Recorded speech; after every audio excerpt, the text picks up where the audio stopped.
What is going on, guys, and welcome to another fan theory with your host, as always, K-Mac Time. And if you guys are Rick and Morty fans, make sure to hit that subscribe button for even more Rick and Morty content in your sub box daily. Season 3 is just around the corner. But with that out of the way, guys, let's jump into today's theory. Now, we all know that Rick and Morty can get pretty freaking dark at times. Hey, take it easy, Rick. That's dark. Oh, it gets darker, Morty. Welcome to the darkest year of our adventures. First thing that's Now, different. by far the darkest the show has ever gotten has to be the episode Autoerotic Assimilation, in which the entire episode is about Rick's toxic relationship with the character Unity. They both have bad terms in this relationship, and it ends up both of them enable each other into the worst parts of themselves, and they end up breaking up. Eventually, like I said, it falls apart, and we end up with Rick alone, who is heartbroken and very depressed. Truly the epitome of his catchphrase, "Wubba Lubba Dub Dub." Now, during Rick's spiral into depression, he pulls out a Cronenberg-like baby who he revives from a cryostasis.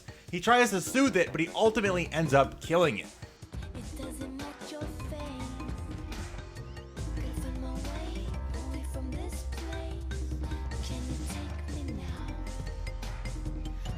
I want it real. Are you afraid of me now? Are you afraid of me now? The show never really explains who or what the Cronenberg baby character is or why it's in Rick's garage at all. But my theory is that the baby is a fucked up experiment by Rick to have a child with Unity. In essence, Rick just killed his own son. Now let's take a look at some of the evidence. If you look closely at the eyes of the baby, they are a light greenish color. Now if we compare them to the beginning of the episode when Rick first finds the distressed spaceship, the survivors on it all have white eyes. The aliens under Unity controls have green eyes. Also, if you freeze frame the Cronenberg baby when it gets incinerated, it shows a skeleton. Clearly it looks partially human, with a structure of bones, and how they fit together is pretty similar to that of a human. Rick usually doesn't care much about anything, but it's completely different when it comes to Unity. We see at the end of the episode, Rick goes after her, wanting to talk to her, even though she's hiding from him with Beta 7. I know it's in there. You're classified as a hostile entity, and Unity doesn't want to talk to you. I know your game, Beta 7. I've met a billion of you. You little on-deck, in-the-wings shoulder to cry on. You are classified as a hostile entity. Oh, you're just loving this, mother... This isn't gonna shake out like you think, pal. Unity's not into other hive minds. It's gonna suck you in and use you up, and a month from now, I'm gonna be making out with all of you in a bunch of red wigs. Unity! Unity! We know that Rick usually would just shrug it off and cut her loose out of his life and let bygones be bygones, but instead we see that he is very emotionally torn by what happened. He is invested in this relationship, so much so, he in fact went so far as to get some of Unity's DNA and pair it with some of his own to try and create a child. But the DNA of a hive mind mixed with that of a human was only able to create a Cronenberg type baby.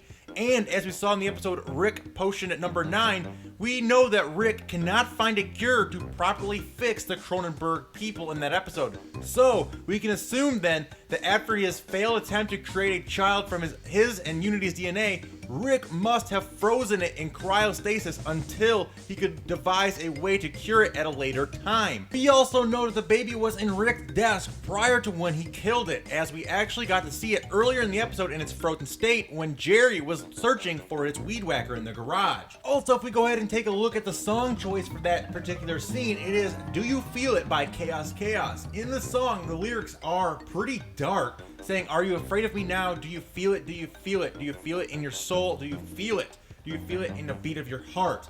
Now, this could be interpreted as a way of saying that maybe he feels something for this baby, for his own son, but he knows that if he's going to kill himself, it'll be forever frozen in that desk, and he would rather it have a quick, painless death than just rot away frozen forever. And it's kind of this weird vibe for this euthanasia scene. Crazy scene, crazy song choice as well. Me now. I want it real. Rick is very un-Rick-like this entire episode. From the way he was acting towards Unity, to his reaction to when Beth tells him he can't have subterranean layers in the garage anymore, to how he spirals into deep depression the following night, literally doing nothing but wallowing in his own emotions. Rick is stripped of his armor for the first time in this episode, and we see the true Rick. nothing but a crazed and depressed old man in his daughter's garage. All because of Rick's love for Unity was shattered. So because of this, they killed his child because he realized that the relationship was done forever and there was no point in trying to fix it anymore. Back in 2015, Justin Roiland, who is a creator and writer on the show, briefly talked about the creature that Rick killed in that scene, saying that Rick did in fact have plans to fix it, but he ran out of time because he decided to kill himself. However, Roiland didn't mention anything about the origins of the creature. In that particular case, that was very much me, like, okay, taking all the things Dan said and then interpreting them into something that I felt passionate about, that I was excited about. And I one of our board artists, Erica Hayes, she boarded that sequence, and I gave her, I mean, it was a constant water wheel of like, change this, change that. Right. The little creature he's holding and petting needs to be in perpetual pain. That creature cannot be soothed when it's pet. It needs to be hurt. Right. Like all these I weird didn't know little this subtle much things went into it. Oh, dude, so much went into it Yeah. because like, it's like I don't want anybody thinking. Well, because he's not killing a thing that he can bring comfort It's to. euthanasia. He's ending the suffering of this thing that he kept fucking in a drawer. Yeah, that he had plans to deal with in Right. other ways, Right. but he was going to kill himself. Now, also, it was a way to show the audience how the machine worked, so that when he ultimately did it, they knew, oh shit, we just Right. saw it happen to this creature. Yeah. But there is deeper stuff going on with that character that he killed, and all this other stuff. This theory is based on a lot of assumptions, but I do think that it makes a lot of sense and would explain why Rick did what he did. Hopefully, however, we can get some more information on this in Season 3. But anyway, that's all I have for you guys today. I hope you all enjoyed. And if you guys did, make sure to hit that like button and subscribe for more Rick and Morty content in your sub boxes daily. Also, be sure to check out some of my previous Rick and Morty theories. Links in the end slate and description. Also, I want to give a quick shout out to the Reddit user named Captain Nemo 1119 for starting this amazing theory, so big shout out to him. But until next time, guys, remember that it's always K-Mac time somewhere. Until then, take it easy and peace out. Red Ninja.